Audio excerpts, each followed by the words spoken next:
llegamos hasta aquí. Yo sé que los temas son muy largos y el incidir para que queden claro al principio, para mí es importante para que facilite el que sigáis estudiándolo.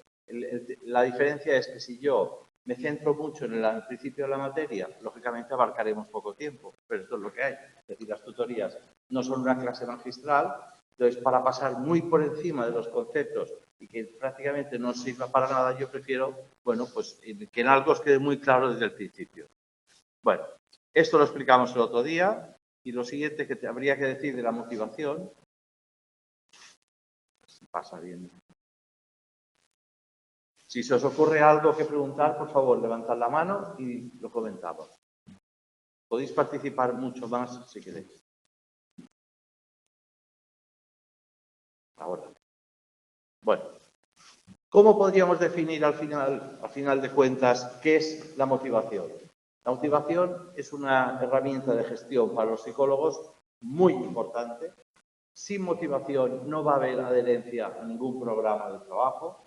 La motivación a la hora de perder peso, de ganar peso o de estudiar va a ser lo que va a regular el éxito de una función. La motivación de inicio es muy fácil, todos hemos iniciado algo alguna vez. La gente que fuma muchas veces dice, yo he intentado dejar de fumar muchas veces, he tenido la motivación de inicio, pero no la persistencia ni el vigor que comentábamos hace un momento. Se ha definido de muchas formas, de diferentes maneras, y normalmente cuando hablamos de motivación hablamos de un conjunto de fuerzas internas, por tanto no son visibles en sí mismas, que también se llama en según qué tipo de escuela, según qué tipo de direccionalidad, instinto, porque a veces es el instinto los que nos llevará a una determinada motivación. Cuando hablábamos de las motivaciones primarias, como la sed, el sueño o el sexo, pues en este caso sería algo que sería más instintivo porque procedería de toda la carga hormonal que estaremos generando en aquel momento. También hace referencia a la voluntad como motivación y al deseo. Es decir, son palabras que en un lenguaje coloquial haremos referencia, tengo pues mucha voluntad para llevar a cabo determinada conducta, tengo un deseo muy grande de conseguir determinada cosa y eso nosotros lo veremos como la definición de motivación. Pero la definición en psicología de una forma más técnica, cuando hablemos de motivación de adherencia o de deporte o de cambio de una conducta, diremos que es un proceso adaptativo que energiza, es decir, que dará energía, dirigirá el comportamiento hacia un determinado objetivo. Dejar de fumar, engordar, hacer deporte, trabajar, levantarnos a una determinada hora. Eso constituirá ese objetivo una meta. Dicha meta debe ser conocida y compartida, tanto por un terapeuta como por la persona con la que estamos trabajando. Nosotros no podremos fijar objetivos que no sean conocidos por una razón muy sencilla. Si yo no participo del objetivo de una determinada motivación, de un determinado programa de adherencia, los resultados de esa motivación tampoco se percibirían como un éxito por parte de la persona que lo ha conseguido. Por esto hay que fijar en, vamos a intentar dejar de fumar. Es obvio que la persona que deje de fumar debe conocer que ese es el objetivo final. No mejorar tu salud, hacer que respires mejor, eso puede ser cosas paralelas, pero el objetivo final es conseguir esa mejora concreta de la salud. Y lógicamente, la motivación es la que va a instigar, la que va a mantener y explica cómo se responde a los determinados fracasos, qué inconvenientes van a aparecer cuando se persiguen determinadas metas.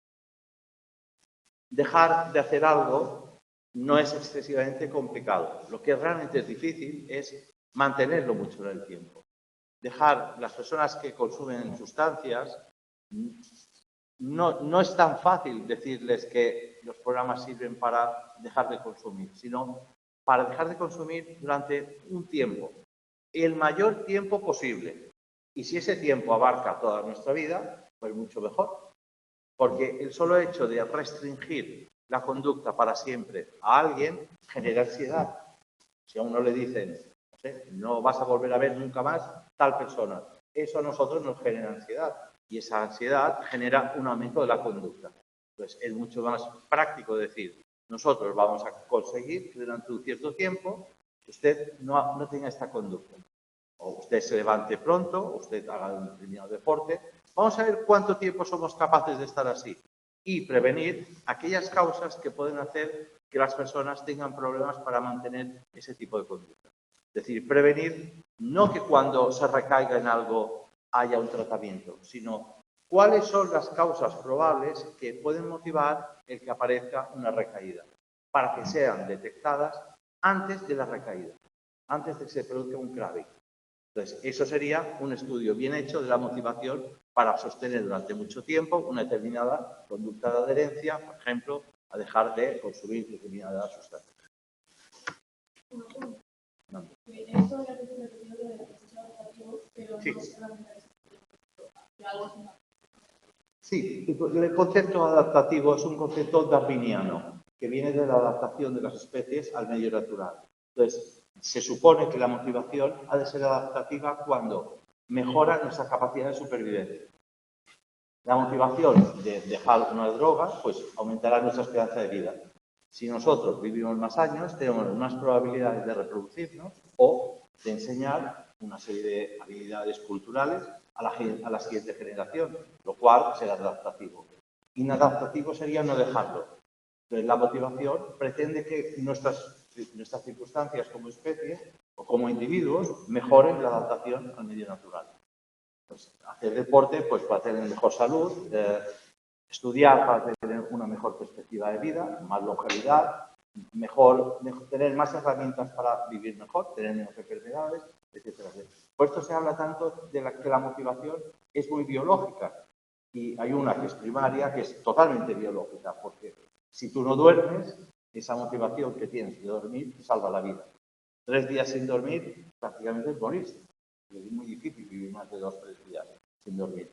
Se consideraría una patología sobrevivir a esto. Son casos rarísimos. Luego, todo lo que es adaptativo es que facilita la vida. Facilita la vida equivale a pasar a la siguiente generación. ¿Así queda claro? Sí.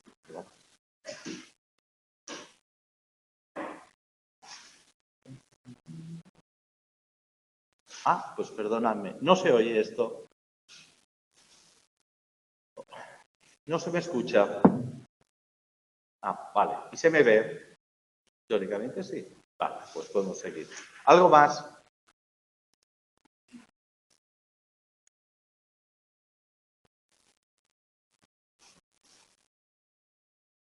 Vale, lento el sistema. Bueno, ¿cómo podríamos estudiar de forma científica la motivación? Bueno, primero, como hemos dicho, que es un proceso interno, no es la conducta que llevamos a cabo la motivación. La conducta va a ser la consecuencia de la motivación. La motivación para matricularse es anterior a la matrícula. Nosotros, cuando nos hemos matriculado, sabemos que ha habido, se supone, una motivación, pero realmente es un proceso interno no observable. No observable directamente, va a ser observable indirectamente.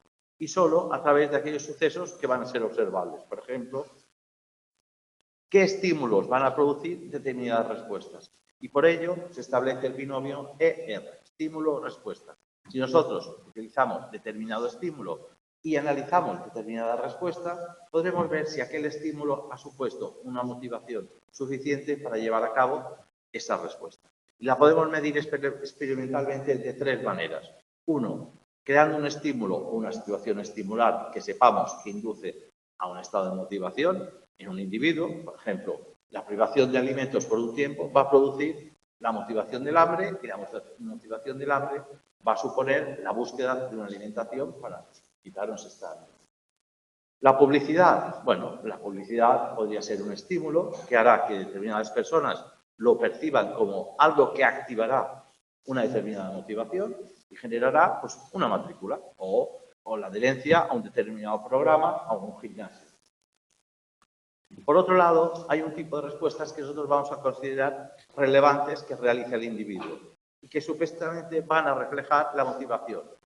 2 tipos de sujetos en base a las respuestas de hambre. Unos les supondrá un tipo de motivación y otros otro tipo de motivación. Las personas, aunque respondemos a unas leyes de la conducta, no todos respondemos igual a los mismos principios. Hay gente que come más, gente que come menos, gente que le gusta más el deporte, gente que le gusta menos. Luego, el mismo estímulo de hacer un anuncio de un gimnasio pues producirá que determinadas personas se apunten a ese gimnasio y otras no. Es decir, veremos la motivación individual a través de la comparación del mismo estímulo en un determinado miembro de un determinado colectivo.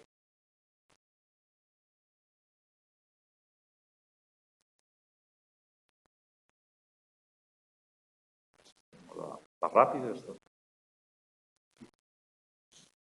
Le he comentado a Secretaría que a lo mejor la próxima tutoría la podríamos hacer en el aula para que estuviéramos más cercanos. Me han dicho que lo mirarán. Me gusta más estar al mismo nivel. ¿Alguna pregunta mientras viene la cigüeña? Ahora. Bueno. Y luego el tercer sistema sería a través de los dos procedimientos que hemos mencionado anteriormente. Primero, por la medición del estímulo-respuesta, que proporcionará un mayor rigor. Es un sistema de control muy eficiente, mucho más que poner un anuncio que no sabemos cómo lo hemos percibido, qué capacidad cultural tiene cada uno, etcétera, etcétera. Sino nosotros quitamos el agua durante 2 días a unas personas y vemos, bueno, pues cuántas veces llaman al timbre de la habitación para solicitar que se les lleve agua. Los estímulos están muy bien controlados y las respuestas también. Por ejemplo, las ventajas de las dos primeras, medir tanto las horas de privación de alimentos, medida por estímulos, como medir la cantidad de pérdida de peso corporal, la medición de la respuesta. Y el número de vasos de agua que bebe una persona después de estar 2 días sin beber determinaría el impacto que ha tenido el estímulo de privación. Para ello diremos que el proceso debe ser fiable para que se pueda replicar. En psicología el concepto fiable no obedece a lo de eres una persona fiable porque puedo dejar dinero ahí y sé que no lo vas a pillar, sino fiable quiere decir que el mecanismo que hemos utilizado de presentación del experimento y el sistema que tenemos de medición de resultados se puede replicar siempre dando el mismo resultado. Cuando un experimento es fiable, quiere decir que hagamos ese mismo experimento las veces que lo hagamos, nos tiene que dar el mismo resultado. Es decir, un tipo de terapia tiene que dar el mismo resultado con personas iguales. El problema es que las personas no somos iguales y en esa diferencia es donde va a residir la diferencia de impacto de un sistema de terapia a sistema de terapia. Y el otro concepto que vamos a utilizar en psicología, por un lado va a ser fiable y por el otro es válido. Y válido quiere decir que sirve para medir lo que supone que debe medir. Que parece una redundancia, pero ¿sabéis lo que quiere decir que va a medir lo que supone que va a medir? Bueno, pues os pondré un ejemplo. Un ejemplo muy clásico son los test de inteligencia. Cuando hacemos un test de inteligencia, suponemos que lo que ha medido el test es la inteligencia. Yo me pregunto, ¿seguro que lo que estamos midiendo es la inteligencia o lo que mide este test? Que coincidirá en un porcentaje alto o menos alto con la inteligencia. Es decir, separar la inteligencia de la cultura, hoy por hoy, es imposible. Porque una persona que tenga más cultura tendrá más facilidad incluso para entender las preguntas. Y a mí se puede decir, bueno, vamos a hacer un test que no tenga ninguna pregunta, que sea una explicación verbal. Bueno, el abstracto, cuando hay personas que han trabajado mucho más la lectura, pues se tiene mejor pues trabajado. Y es difícil decir que el test está midiendo exactamente la inteligencia. Y por eso los test hablan de inteligencia general, que se supone que es un factor de suma, y luego unas inteligencias aplicadas. La inteligencia espacial, la inteligencia verbal, etcétera, etcétera. Porque intenta medir áreas concretas de la inteligencia, pero siempre, si os fijáis, está pasando por algo que es cultural. Si el mismo test de inteligencia que se hacía en Estados Unidos en 1910, para saber las personas que tenían un problema de discapacidad o de retraso mental, como se llamaba en aquella época, y no podían ir a la guerra, a la Primera Guerra Mundial, ese test de inteligencia eran 5 preguntas. Pues, por ejemplo, yo hubiera dado discapacitado, total, pero profundo. Porque preguntaba, ¿quién era el bateador más famoso de la liga? Yo no lo sé. Y las preguntas que hacía eran esencialmente culturales. Es verdad que las personas que no conocieran aquello, que era tan famoso, podían tener un problema, pero no necesariamente podían tener el problema que se suponía que detectaban. Entonces, ese test era un test cultural. Lo que medía era personas que tenían tan poca cultura que desconocían absolutamente cualquier parámetro que condicionaba a las personas, por llamarlo de alguna manera, normales. Entonces, ahora los test son muy abstractos y pretenden medir conceptos abstractos. esa inteligencia en la que están midiendo para saber si una persona se va a desenvolver bien en la vida. Esto no tiene nada que ver. La inteligencia para desarrollarse en la vida equivale a otros parámetros. La inteligencia emocional, la inteligencia social, la inteligencia, sí, abstracta, pero es una suma de variables que es muy difícil medirlo. Por tanto, cuando nosotros hablamos de la validez de la medida, se supone que estamos midiendo de verdad la motivación, pero estamos midiendo algo que representa la motivación. Y entre lo que medimos y lo que representamos, seguramente va a haber diferencias. Va a haber algo que puede encajar más o menos. Debe ser entendido siempre desde la dimensión humana, no es lo mismo la motivación que tenemos los humanos que la que tienen otros animales. Y aunque tengamos que recurrir a investigaciones con animales, esos modelos tienen una replicación en humanos, pero una replicación con muchas diferencias. Porque si algo tenemos los humanos dentro de la escala de animales es que hay aspectos emocionales diferenciados de los que tienen los animales. Bueno, ¿cuáles son los antecedentes? ¿Alguna pregunta? Nada. Ninguna. Deja el agua. Bueno, seguro. ¿Cuáles son los antecedentes que existen en el estudio de la motivación? Es interesante ver que la motivación es conocida desde muy antaño. Es decir, no es algo que sea nuevo en el siglo XX o el siglo XXI, conocer cómo motivar a las personas para que trabajen más, para que produzcan más, o a nuestros hijos para que estudien más. Ya desde los antecedentes primeros filosóficos se hablaba que era el fruto del pensamiento filosófico. Es decir, había un modelo establecido que era la metáfora del amo, que era la razón, el que manda, y el esclavo, que eran los instintos o las pasiones. Teóricamente, el amo tenía que mandar aquello que era una pulsión, un deseo, como el hambre, como el sexo, como el sueño, lo tenía que racionalizar. Ese modelo que era dualista, entre uno y otro, esto se llamaba dualista, evidentemente las pasiones, que eran la motivación y la emoción, porque la motivación es una, pero la emoción que producirá determinada motivación vendrá a continuación, o en el solo planteamiento ya nace la emoción. Son como un caballo desbocado, según el planteamiento filosófico, y que va a descabalgar al jinete, que es la razón, y de una forma que va a intentar controlar la razón. Es como si lo que nos mandara fuera el sexo o el hambre, bajo cualquier criterio, bajo cualquier peso. Entonces, eso era el modelo dualista. El dualismo se ha conservado hasta nuestra época en otros aspectos filosóficos y es donde nace el estudio de la motivación. Por una parte, nuestros deseos, nuestras pulsiones, y por otra parte, nuestra razón absoluta, pura, alejada del cuerpo humano, alejada de nuestros como desvanes. La razón debe controlar los instintos y eso es la base, una de las explicaciones que tiene el dualismo filosófico.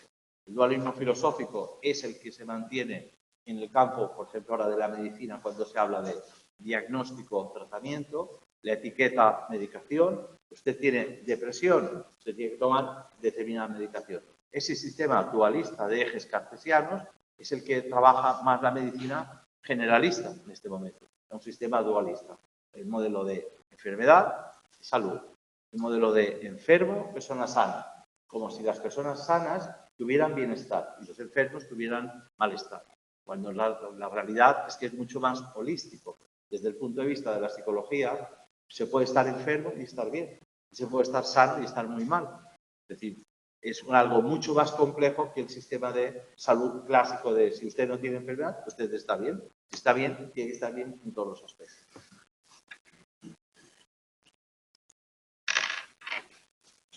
Bueno, los primeros filósofos, obviamente, fueron los griegos. Platón fue el primer filósofo que contrapuso el mundo de los sentidos, que era el cuerpo. El cuerpo es el que tiene nuestros deseos, la sed, el hambre, el sexo, el sueño, el cuerpo, al mundo de las ideas, que él llamaba el alma. El alma era lo que no era tangible, lo que no era material. Platón fue uno de los grandes pensadores de la historia y él daba una importancia central en las ideas. Él decía, lo que nosotros pensamos sobre lo que sentimos es lo que va a hacer que nosotros gobernemos nuestras pulsiones. Es verdad. Dos personas pueden ver un partido de fútbol y para una de ellas ser muy emocionante la percepción de aquello y para la otra cero emocionante. Y están viendo el mismo ejemplo, la misma actividad, el mismo ejemplo. Aprender para él era acordarse del conocimiento poseído del alma de una vida anterior.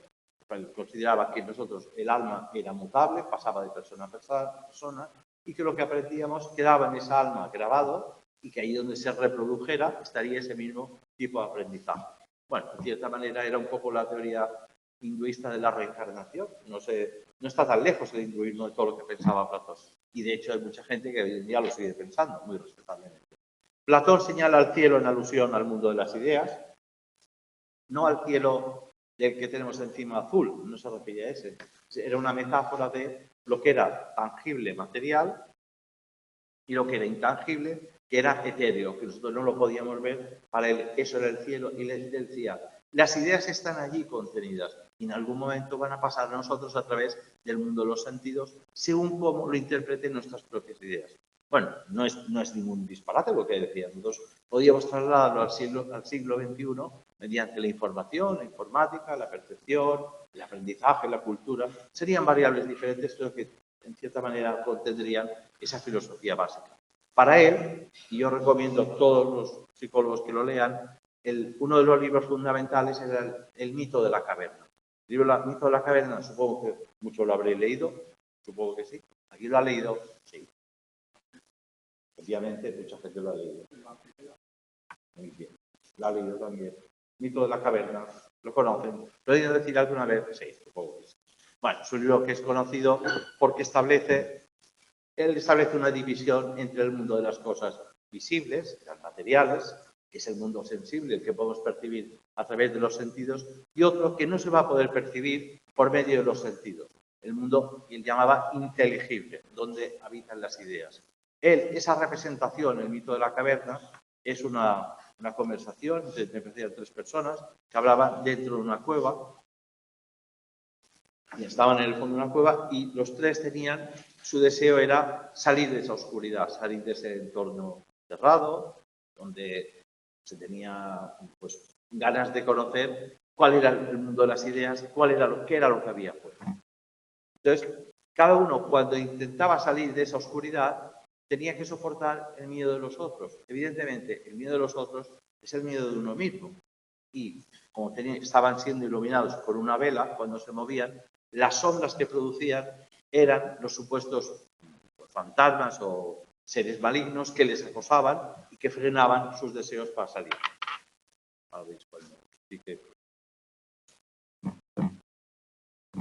El mito de la caverna se utiliza mucho cuando se hace psicodrama porque representa los miedos que tenemos los humanos al cambio.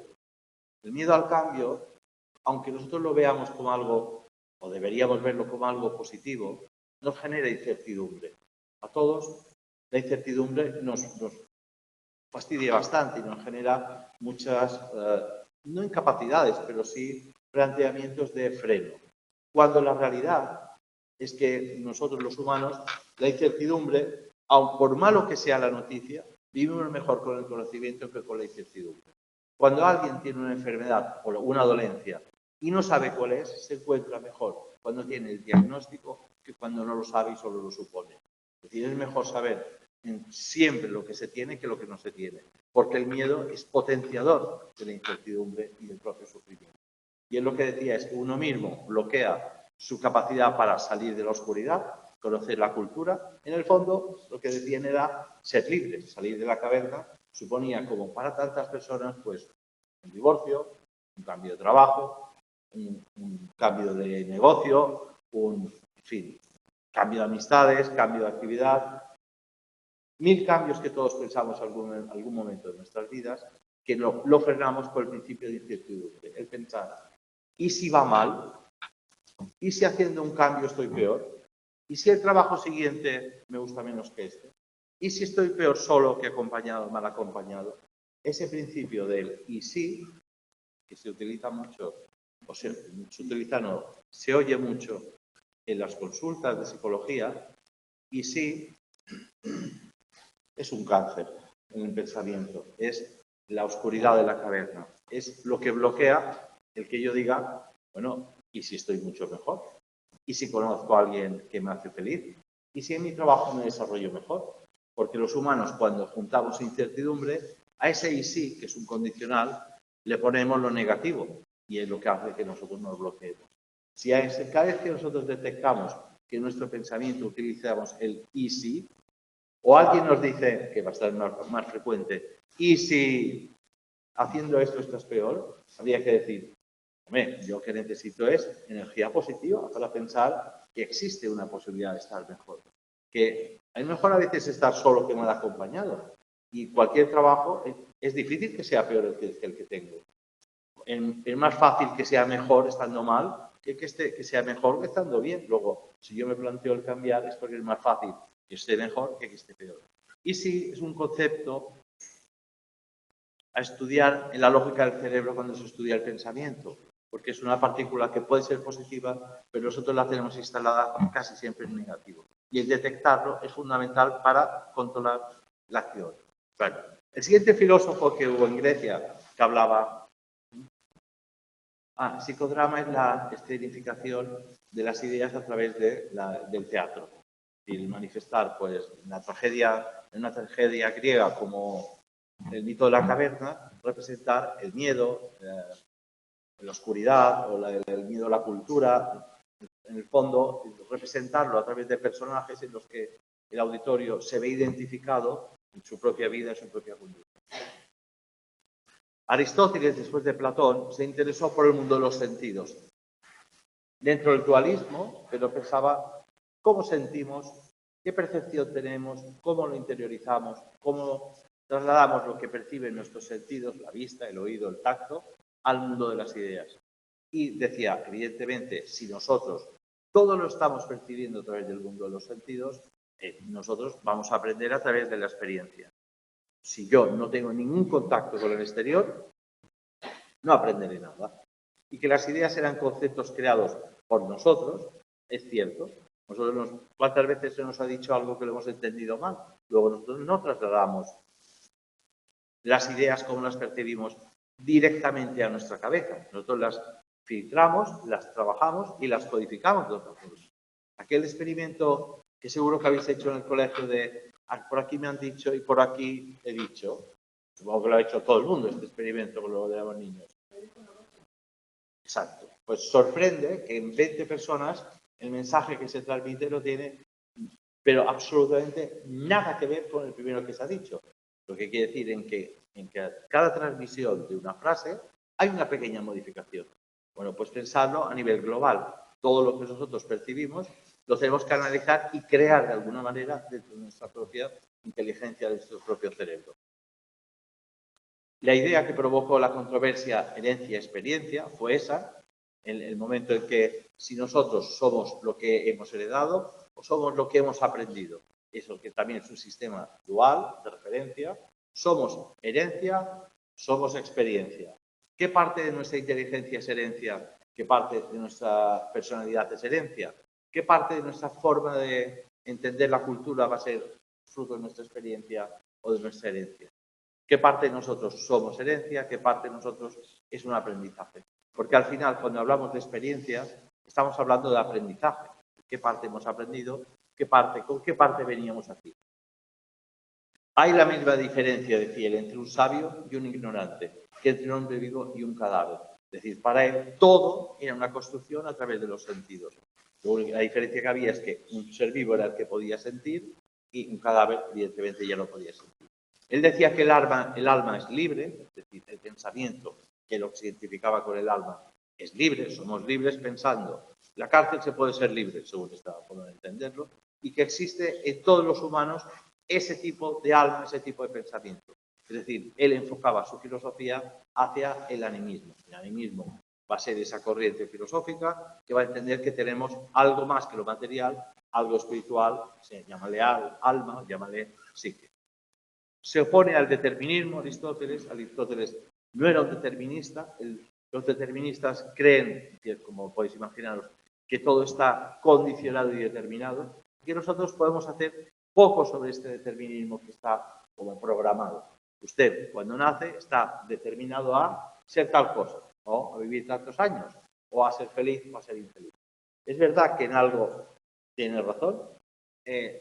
Hay gente que nace que tiene una variable de felicidad mayor que otra, es decir, hay una parte de la felicidad que es genética, que sea sorprendente, pero es así, y hay personas que con las mismas circunstancias exactas son mucho más felices que otras, o con las mismas desgracias son mucho más felices que otras. Bueno, la psicología rechazó esta idea. ¿Perdón? ¿Sí? El animismo clásico sería animista, ¿no? Sí. Sí. Ya quería en el alma. Sí. Sí. Sí. Todos los griegos. Ellos diferenciaban el dualismo de alma y cuerpo, todos. De hecho, él se oponía al determinismo porque creía que todos somos frutos de nuestra experiencia, de nuestros sentidos. Según lo que yo he vivido, lo que he sentido, pues va a ser de una determinada forma o va a ser de otra. Y la psicología rechazó que nosotros fuéramos frutos solo de la experiencia y es cierto que el animismo llegó aquí, hasta el siglo XVII, es decir, hasta 1600. Hasta 1600, que es cuando nace, se produce en nuestra cultura una revolución científica, se descubre América, o sea, llega a América, nace la ciencia entendida con un método cartesiano, es decir, experimentación, demostración, etcétera, etcétera, y a partir de ese momento se separa el concepto de alma, percepción, y se nace de la ciencia como nosotros la entendemos en la actualidad. El dualismo cartesiano es el inicio que se produce a partir del siglo XVII, 1600 y algo. Bueno, impulsado por su propia alma a través de la voluntad y por el cuerpo, a través del instinto, en lo que nosotros conseguiríamos hacer que el hombre tuviera una conducta motivada, propositiva, y se convirtiera en un hombre completo y complejo. Es decir, atacaba el animismo, por una cierta manera, perdón, que yo he saltado Descartes. Descartes fue el filósofo que cambia el sentido de la filosofía en el siglo XVII.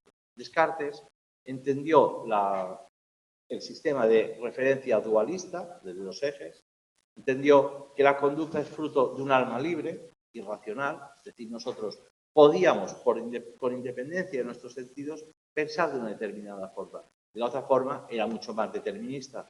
Y decía, nosotros somos el resultado de los procesos automáticos e irracionales del cuerpo, el dualismo cartesiano.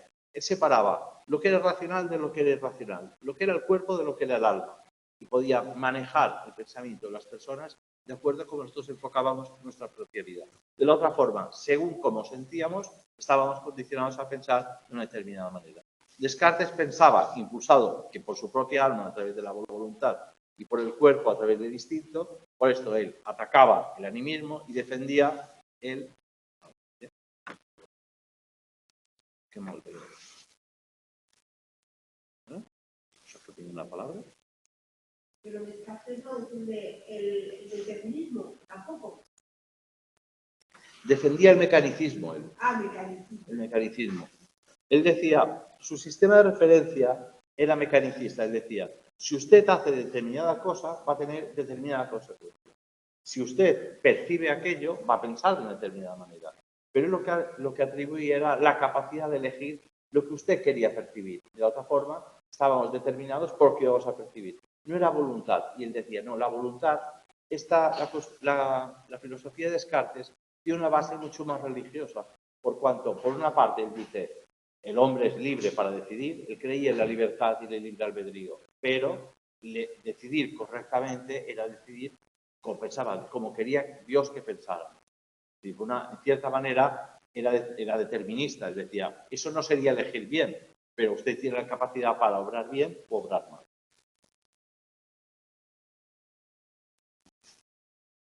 Bueno, después de la escuela de Descartes, que supuso un cambio trascendental, hasta aquel momento era mucho más filosófico el estudio y a partir de ese momento se volvió mucho más experimental. La siguiente escuela que marca una diferencia fueron los empiristas ingleses, Locke. Hicieron dos aportaciones. Primero, el empirismo como filosofía, en cualquier caso, debéis saber que el empirismo es la filosofía que entiende que nosotros aprendemos y somos a través de lo que conocemos fehacientemente. Es decir, como lo de Santo Tomás, yo creo lo que puedo tocar. Es decir, el empirismo se basa en el conocimiento a través de la experiencia y no de lo que supongo que es. Un empirista no tiene por qué creer en el electrón. Un empirista lo que cree es en la energía cuando nota el calor. Para que veáis un signo. El creer que hay algo más por encima de lo que me aportan mis sentimientos, en lugar de empirismo, sería racionalismo. Entonces, ellos hicieron dos aportaciones, los empiristas. Decían, primero, tenían interés por el estudio subjetivo de la experiencia sensorial. Es decir, los empiristas decían, todo lo que conocemos es fruto de nuestra experiencia sensorial. Solo lo que percibimos es lo que vamos a aprender. Pero decía, bueno, ahora yo he percibido el frío, he percibido una emoción determinada por lo que se me ha dicho.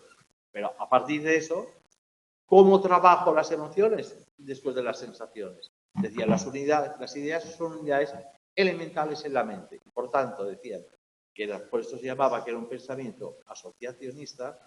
Las ideas, se pueden establecer asociaciones entre diferentes ideas. Ellos pensaban que el pensamiento se podía desglosar en ideas, en partículas muy pequeñas de pensamiento. Tal sería como un bit, si lo pensáis en informática. Sería como un sí, no. Y que la conjunción de gran cantidad de esos tipos de micropensamientos generaba un pensamiento mucho más complejo. Y eso se percibía a través de lo más sencillo de las sensaciones, de los sentidos. Los sentidos nos aportaban muchas pequeñas sensaciones que nuestra cabeza lo que hacía era construir el pensamiento mucho más complejo. Después del empirismo, la siguiente escuela que marca una diferencia respecto al conocimiento es fruto de los sentidos y los sentidos generarán las ideas por asociación, decían los empiristas ingleses. El gran cambio se produce con un filósofo alemán que se llamaba Kant. Kant es el gran filósofo europeo que cambia a una escuela que está en vigor en la actualidad. Las ideas de Kant, de un sacerdote alemán, al menos las ideas teóricas que propuso y que más o menos demostró desde el campo de la filosofía, son las que rigen en la actualidad un modelo de pensamiento y en el campo de la psicología se sigue manteniendo como eficiente o eficaz. Él decía, todo conocimiento empieza en la experiencia. Es decir, es difícil tener conocimiento sin que nosotros podamos experimentar algo. Pero no todo procede de la experiencia. Es decir, dentro del sistema, unos decían, todo es fruto de la experiencia, los otros, todo es fruto del pensamiento. Ese señor decía, evidentemente, nosotros tenemos que tener una experiencia sensorial, emocional, etc. Pero si solo fuéramos experiencia, no alcanzaríamos algo más complejo que el puro ser. Nosotros estaríamos mandados por nuestros sentidos, aportaríamos muy poco. Lo que nos gobernaría sería la sed, el hambre, el sueño, el sexo. Y nosotros tenemos que aportar algo a todo eso. Y él decía, puesto que las sensaciones proceden del exterior, han de ser ordenadas en el pensamiento. Y ese ordenado en el pensamiento equivalía a tener algún tipo de estructura que trabajara esas sensaciones. Ordenado, ¿quién ordenaba? ¿Cómo se ordenaba? ¿Con qué criterio? ¿Qué es lo que era importante y qué es lo que no era importante? De lo que pensaba. Entonces, por eso, él decía, algo está dentro y algo está fuera. El hombre, a través del conocimiento, puede construir esquemas y modelos de la vida. Y establecía tres tipos de categorías psicológicas dentro del pensamiento. El conocimiento, que era cognición, luego el sentimiento, que era emoción, y la conación, que es la motivación. Es decir, ya empezó a separar dentro de la psicología teórica unos tres campos fundamentales. Uno, la cognición vendría a ser los conocimientos, economía, ciencia, en fin, las ciencias aplicadas. Los sentimientos, él entendía que fruto de nuestras sensaciones se producían determinados pensamientos y eso no tenía nada que ver con el conocimiento. Él el conocimiento lo separaba de la emoción y la conación, que era la motivación, que era interior. Recogía algo de lo que sabía fuera, que has percibido por los sentimientos, por las sensaciones. Por ejemplo, yo cuando tengo hambre, dirigiré mi hambre hacia una determinada comida. Esa determinada comida la tengo que conocer a priori, porque si no, no podría desear comer tal cosa. Eso es lo que yo he percibido a través de las sensaciones, a través de mis sentidos. Entonces, él separaba estas tres áreas. Fue un intento en aquel momento en el que sucede muy importante y generó las bases de otro modelo de análisis y de otro modelo de pensamiento. Y llegó el positivismo. Bueno, El único, decían los positivistas, que el único conocimiento auténtico es el conocimiento científico, y sus máximos representantes fueron Comte y Stuart Mill. Stuart Mill generaron toda una corriente filosófica con unos métodos de comprobación, análisis y deducción, los pusieron en práctica y vieron que funcionaba. Se llaman los métodos de Mill, donde, ya lo veis en la asignatura, pretendía legitimar el estudio científico del ser humano. Es decir, nosotros, utilizando esa metodología, racionalizamos los procesos mentales y obtenemos resultados eficientes, luego son ciertos. Por ejemplo, decía Stuart Mill,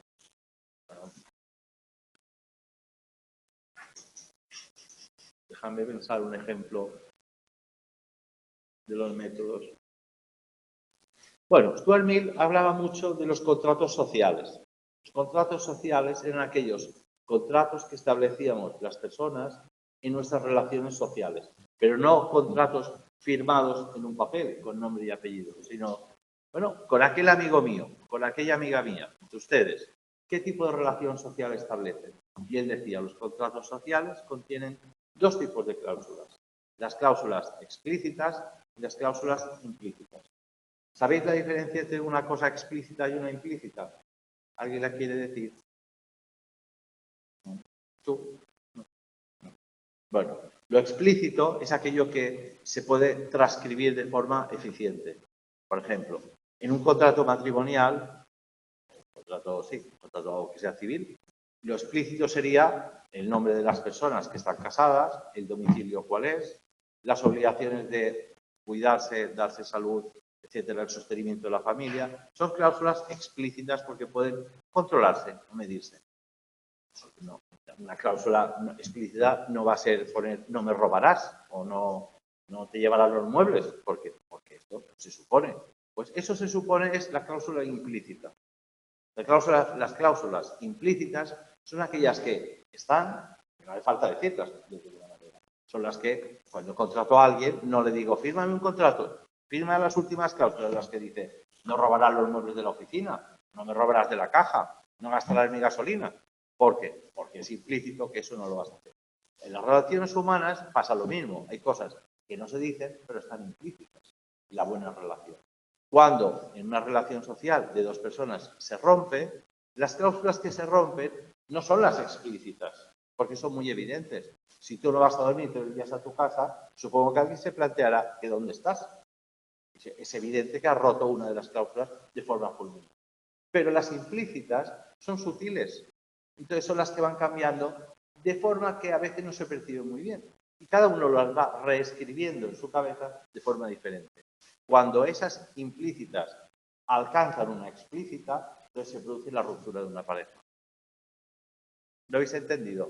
No, allí no se ha entendido por la cara que ponen. No. Esas cejas fruncidas demuestra que no. ¿Qué es lo que no se ha entendido? A ver. ¿Perdón? Nada, se ha entendido todo perfectamente. Lo repetiré por si acaso. Es decir, lo sutil, lo que no está establecido es lo que se puede cambiar de forma... El precio de una cosa, cuando se cambia, es evidente. Yo voy a comer a un sitio. El plato de huevos fritos con patatas vale 5 euros. La calidad de las patatas no está puesto en el precio, ¿verdad? Pero el día que la calidad va bajando, bajando, bajando, y un día sea tan mala, yo diré, es que eso no es un huevo frito con patatas, esto es un huevo frito con no sé qué. Entonces esos 5 euros no ampararán ese precio. ¿Qué es lo explícito? Los huevos y las patatas. Eso lo controla todo el mundo que está. Pero lo implícito es la calidad de las cosas, por ejemplo. Pues las relaciones humanas es un poco lo mismo. ¿A qué se entiende mejor? No, tampoco te he convencido.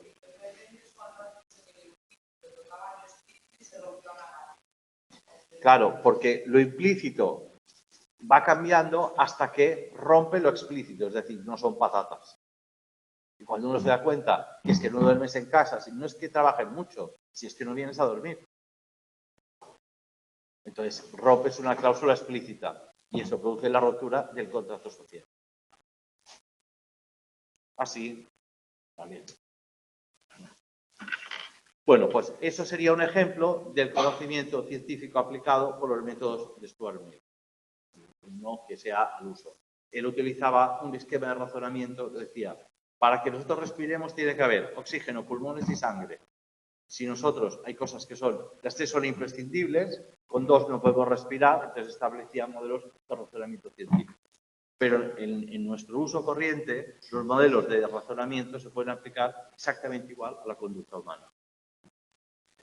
Distinguió entre lo que era la conducta animal y la conducta humana. Hay aspectos que sí que es diferenciable y hay aspectos que evidentemente nosotros formamos parte de esa escala biológica de otros animales, llamémosles más evolucionados, y postulaba que solo a través del análisis de lo particular a lo general se podían establecer leyes generales y universales. Bueno, era un poco lo que decíamos el otro día, que de un caso nosotros podemos pasar a un caso general, sí, pero deberíamos comprobar muchos casos individuales para poder afirmar que es verdad que todos los leones son... Voy a la selva y veo un león que es blanco. Yo puedo afirmar que los leones son blancos. Ahora, tengo un solo caso para afirmarlo. Voy caminando por la selva y veo dos leones blancos. Bueno, me da el doble de fiabilidad de lo que he dicho antes. 5, pero hasta que no vea varios miles de leones blancos no podría afirmar que todos los leones son blancos. Es decir, él partía de la idea de el caso particular, el caso general y el caso universal. Cuando nosotros, en nuestro pensamiento, si os fijáis, tenemos tendencia a hacer lo contrario, tenemos la tendencia a generalizar. Nosotros decimos, todos los que, o todas las que, todos los... Determinada raza de perros es muy agresiva, o no. Habrá alguno que es agresivo, habrá otros que no. O sea, ese determinismo es lo que sería utilizar una ley universal o un principio general para llegar a un principio particular. Lógicamente, tanto un método como otro genera un número de errores, como es uno en la generalización, cuando decimos todos los que son así, pues son así. No lo serán todos. Y al revés, que porque uno es muy bueno, todos son igual de buenos, o porque uno es muy malo, todos son igual de malos, no generará el mismo tipo de error científico. Llegando aquí, ¿cuáles son los antecedentes fisiológicos de la motivación? Bueno, las ideas actuales sobre lo que es la fisiología de la motivación, en qué parte de nuestro organismo se produce la motivación y cómo se va a producir, surgen en realidad de los descubrimientos generales sobre el funcionamiento del sistema nervioso. Para entender la motivación tenemos que entender muy bien cómo funciona el sistema nervioso, es decir, cómo funciona el cerebro, cómo funciona la médula espinal y cómo funcionan todos los nervios que llevan hasta las sensaciones de nuestros extremos en el cuerpo. Galeno, que de ahí el nombre de los galenos médicos, que era otro filósofo, señala la existencia de unos nervios sensoriales y unos nervios motores independientes. Es decir, hay unos nervios que nos van a servir para mover las extremidades, por ejemplo, y otros para tener sensaciones. Es verdad que hay unos nervios diferenciados en las manos, por ejemplo, los dedos, hay unos que tienen centros diferentes y que percibimos de una forma diferente. No era exactamente un sistema dualista como el de Galeno, no hay dos tipos de nervios, sino hay aplicaciones sobre las terminaciones nerviosas, que es un poco diferente. Y fue Bell el que dijo que las fibras nerviosas, por la parte posterior, entraban por la parte posterior de la médula espinal y las fibras motoras salían por la zona anterior. Es verdad que había una doble distribución, pero no que fuesen diferentes, sino que actuaban en sitios diferentes. En realidad, los axones de las neuronas son exactamente iguales y la comprobación es que se puede hacer trasplantes de nervios de un sitio a otro.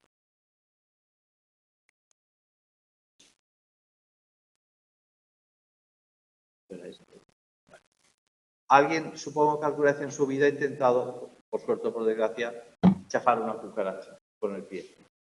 ¿A alguien le ha pasado esto? Nadie, ¿verdad? Nadie. A mí me ha pasado, por ejemplo, intentar matar una cucaracha. Supongo que habéis comprobado que matar una cucaracha pisándola es muy difícil. Porque cuando pisáis y creéis que va a ir hacia un sitio, veis que cambia de dirección. Parece que es más inteligente que nosotros. No es que sea más inteligente que nosotros. Lo que pasa es que la onda de aire que mueve el pie dispara un axón que tiene en la cola. Es aquella como pequeña plumilla que tiene. Y ese disparo en el axón produce un movimiento aleatorio en el cerebro. Luego la cucaracha se mueve aleatoriamente. Luego acertar es difícil. Pues nosotros predecimos el movimiento que va a tener en función de la dirección que tiene en el suelo. Siempre pensamos, se irá hacia adelante y hace hacia el otro lado. O sea, para que veáis cómo funcionan los nervios hasta en los animalitos más pequeños.